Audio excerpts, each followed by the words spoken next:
اعوذ باللہ من الشیطان الرجیم بسم اللہ الرحمن الرحیم۔ سب ناظرین کو علم اسلام چینل میں خوش آمدید اور خلوص بھرا سلام۔ اسلامی تاریخ میں بہادر قائدین کا کردار انتہائی اہم رہا ہے۔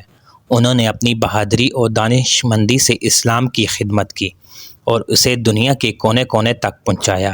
ان قائدین نے مشکلات کا سامنا کرتے ہوئے بھی اپنی قوم کی رہنمائی کی اور دشمنوں کو شکست دی۔ ان کی قربانیوں نے اسلام کی بنیاد اور ترقی میں اہم کردار ادا کیا۔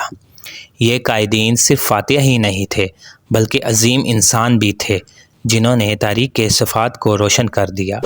میرے پیارے سامعین، آج میں آپ کو ایک ایسے ہی بہادر قائد کا قصہ سنانے جا رہا ہوں۔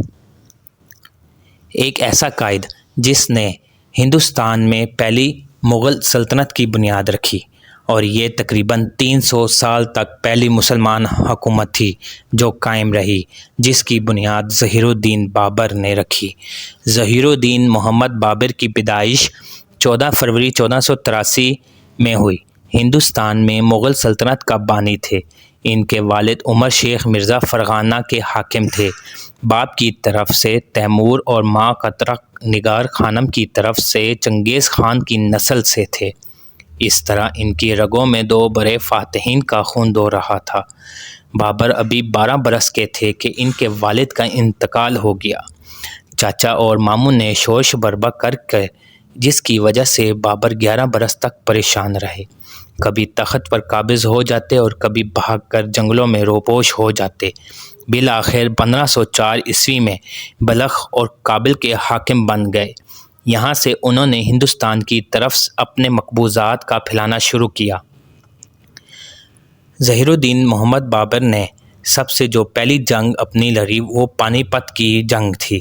مغل بادشاہ ظہیر الدین بابر اور سلطنت دلی کے سلطان ابراہیم لودھی کے درمیان میں 21 اپریل 1526 عیسوی میں پانی پت کے میدان میں ہوئی۔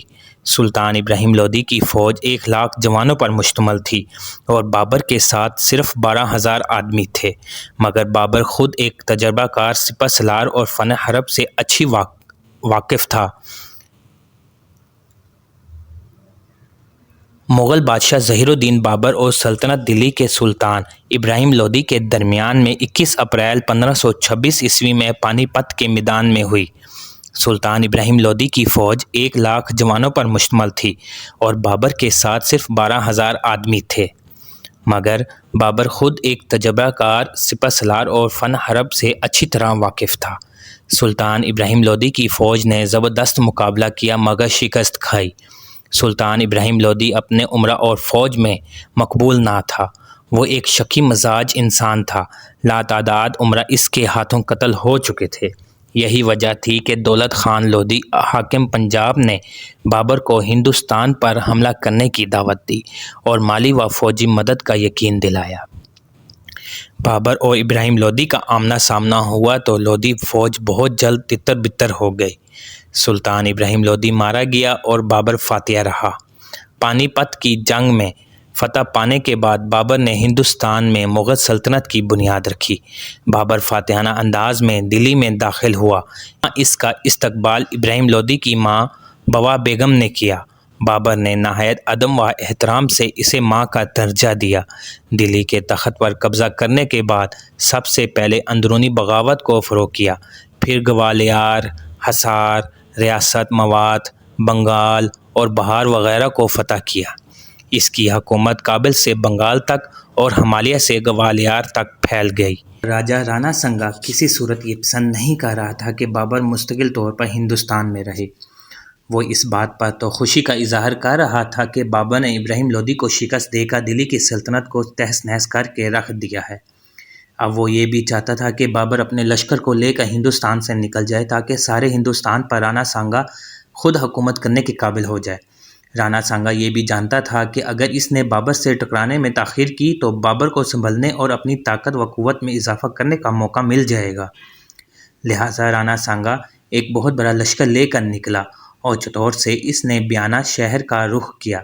آخر بیانہ سے بھی روانہ ہوا مواد سے طرف بڑھا۔ یہاں سے بھی کوچ کرتے ہوئے وہ آگرہ کے مغرب میں تقریباً 37 میل دور بھرت پور نام کے ایک گاؤں کی طرف بڑھا۔ اس وقت بابر اور اس کا بیٹا ہمایوں دونوں ہندوستان میں اپنے دشمنوں میں گھرے ہوئے تھے اور یہ دونوں باپ بیٹے کے لیے بہت بڑا نازک موقع تھا۔ یہی وہ موقع تھا جب بابر نے شراب پر پابندی عائد کر دی تھی۔ ساتھ ہی اس نے خود بھی شراب نوشی ترک کر کے جس قدر شراب کا ذخیرہ تھا اسے ویران کنوؤں میں پھینک دیا تھا۔ بابر کو جب خبر ہوئی کہ رانا سنگا ایک بہت بڑے لشکر کے ساتھ بھرت پور پہنچ چکا ہے، تب وہ بھی اپنے لشکر کے ساتھ نکلا۔ اتنی دیر تک رانا سنگا اپنے لشکر کے ساتھ کنوا کے مقام پر پہنچ چکا تھا، لہٰذا بابر نے ادھر کا رخ کیا۔ 16 مارچ 1527 عیسوی کو کنوا کے مقام پر دونوں لشکر ایک دوسرے کے سامنے صف آرا ہوئے۔ اس بار بھی جنگ کا نقشہ پانی پت کی جنگ کے نقشے کی طرح رکھا گیا۔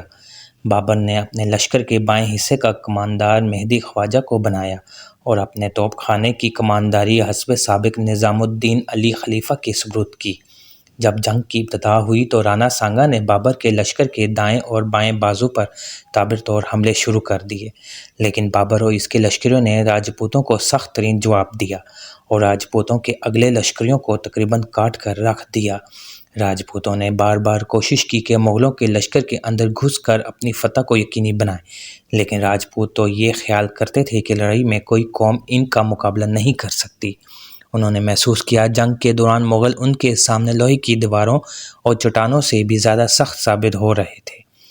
جہاں راجپوت یہ ارادہ کرتے تھے کہ مغلوں کے اندر گھس کر جنگ کریں، وہاں یہی کھیل مغلوں کے نے کھیلنا شروع کر دیا تھا اور وہ راجپوتوں کے اندر گھس کر ان کا قتل عام شروع کر چکے تھے۔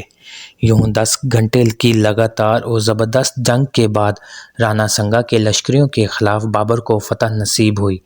اس جنگ سے متعلقین مورخین لکھتے ہیں کہ بار کے جنگ کی ابتدا کرتے ہوئے سب سے پہلے اپنے توپوں کو آگے رکھتے ہوئے ان سے گولے داغنے شروع کیے۔ دوسری طرف رانا سانگا نے مسلمانوں پر خوف و ہراس طاری کرنے کے لیے ہاتھیوں کو آگے رکھا تھا، لیکن جب بابر کی توپیں داغی جانے لگیں اور گولے ہاتھیوں کے اندر گرنے لگے، تب ہاتھی خشک پتوں کی طرح اڑتے ہوئے ادھر ادھر بکھرنے لگے۔ اس کے بعد بابر کے تیر اندازوں نے موسلا دھار بارش کی طرح راجپوتوں پر تیروں کی بارش کر دی، جس کی وجہ سے ان گنت راجپوت چت کر رہ گئے۔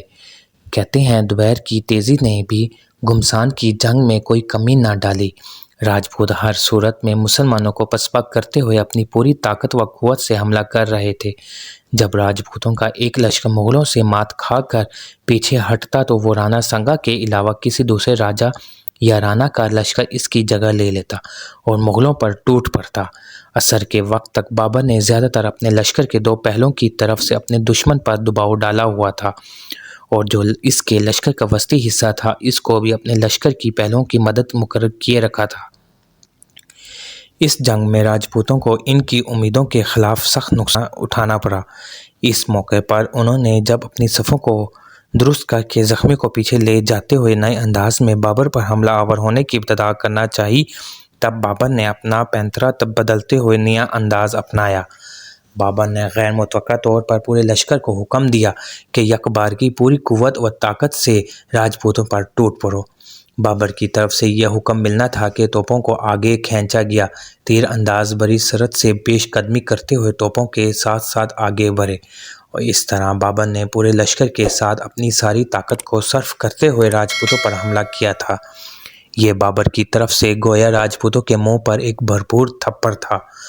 راجپوتوں نے اس حملے کے روکنے کی کوشش کی اور جوابی کارروائی کرتے ہوئے مسلمانوں کے لشکر پر ٹوٹ پڑے، لیکن اتنی دیر تک بابر کے لشکریوں نے راجپوتوں کو 3 اطراف سے گھیر رکھا تھا، ایک طرح سے ان کا قتل عام شروع کر دیا تھا اور ان کی صفوں کو ختم کرنا شروع کر دیا تھا۔